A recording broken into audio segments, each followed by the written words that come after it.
आज एक couple counselling हुई और वो कपल बहुत डरा हुआ था क्योंकि किसी ने उनसे ये कह दिया कि आपकी जन्म पत्री में तो संतान सुख का योग ही नहीं है।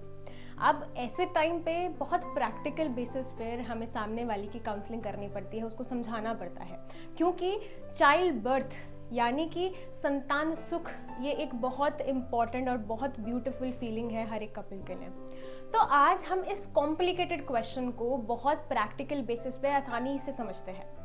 तो देखो, हमारी जन्म पत्री में पंचम भाव यानी 5th हाउस होता है संतान सुख का, और वहीं जो जुपिटर है, प्लैनेट बृहस्पति है, वो हमारे पुत्र प्राप्ति के कारक है, और जो प्लैनेट वीनस है वो फर्टिलिटी और न्यू क्रिएशन के कारक है।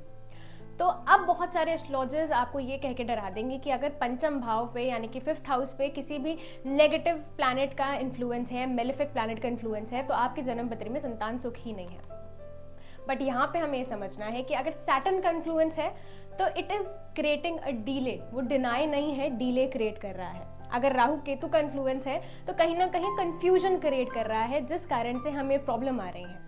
तो कहने का मतलब ये है कि इसका मतलब ये नहीं है कि संतान सुख का योग नहीं है, यहाँ पे प्लान्ड अप्रोच की नीड है या फिर मेडिकल सपोर्ट की नीड है। बहुत बार आपकी जन्म पत्री हमें कह रही होती है कि यहाँ पे नेचुरल नहीं असिस्टेड प्रोसेस बेटर रहेगा, या फिर डीले मैरिज है, इस कारण से कंसेप्शन डीले हो सकता है।